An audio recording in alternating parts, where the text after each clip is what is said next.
আর ভাই হল বন্ধু হল খুব সতর্ক থাকার বিষয়। এই জমিনের মাঝে পরবর্তীকারে আলমে অনেক বিষয় উম্মতে মুহাম্মাদিরে বড় দয়া করছেন। আজকে যে যুবক হলে ইচ্ছাকৃত ভাবে ফ্যান্ট ফিনতে সময় হবায় কতখানি ফারা আর হবায় কতখানি চিড়া, আমার মাতেও তো আসি ভাইয়ার গালিয়ে যাবো না। দেখুন জানো জোয়ানে ফ্যান্ট ফিন দিছে, বুঝা যায় বন্ধুর আমাই তো তারই ভাই কপাল বুড়া তার বাতাস খাইতে বুঝি খাবার তোলে দি বারে ফাতারে ফারা হতো ইলাও না যে গরিব বেটা ফারে না, হে ইচ্ছা করি লইয়াও আনছে ফার ইগু কিতা বলে এগু মডার্ন ডিজাইন মাথায় না হাসাও গালিয়াই না জানো আমার কোথায়, কিন্তু হাসাইন না না। অথচ অন্য নবীর উম্মতের লাগি একটা আছিল তার আর একটা খাজ। আপনার শরীরের কাপড়ের মাঝে যে জায়গাত না পাক লাগ গেছে, বাচ্চারে মায়া করি কুলো লইছেন, বাচ্চা পেশাব করে দিছে মাতকা রাস্তা বাই দিয়ে আটিয়া যাইরা যে কোনো এক নাপাক পাঞ্জাবিত পায়জামাত লঙ্গিত লাগ গেছে। অন্য নবীর উম্মত যদি আপনি আমি হইতাম গো ভাই, তাইলে যেখানো নাপাক লাগছে ওখানে খাঞ্চি দিয়া হোক আর দা দিয়া হোক যে কোনো জিনিস দিয়ে খাটিয়া ফালানি লাগতো, ইকান দইলে পবিত্র হইতো না, খাটা লাগতো। তো বুঝা গেল হিতারে আল্লাহ বিধানও দিয়েছিল খাটিয়া বাকি গেলা ব্যবহার করতো মাতই না। আল্লাহ এখন আমার হাবিব অন্য নবীর উম্মতের কাপড়ে যদি খাটিয়া ব্যবহার করা লাগে, আপনার নবীজির খাতিরে আপনার উম্মতের লাগে কাপড় খাটা লাগতো না, দুনিয়ার কোনো বাল্লা সাবানও ব্যবহার করা লাগতো না।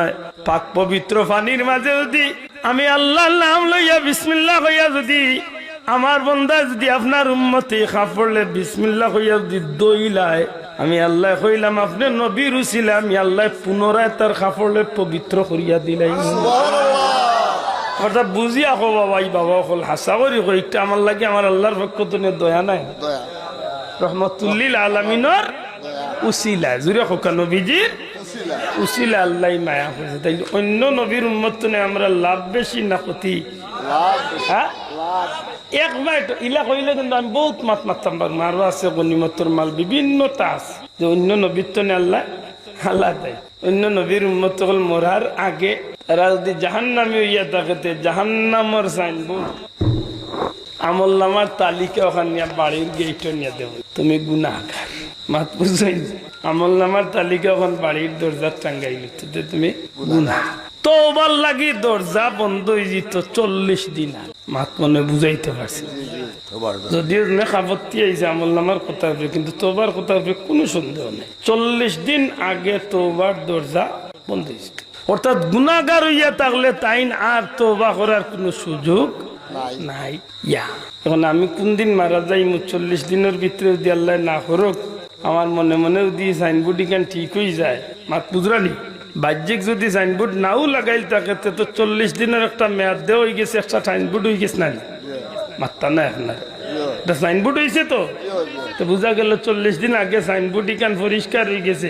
যদি গুনাহগার হইয়া থাকেন আর 40 দিনের ভিতরে মেয়াদও হামাই যায়, তাইলে তাই গুনা লইয়াও মরতে হইব, মাফ পাইবার কোনো সুযোগ। আমার কথা বুঝাইতে পারছি? গুনাহগার সাইনবোর্ড ঠিক আছে মাতকে ঠিক আছে।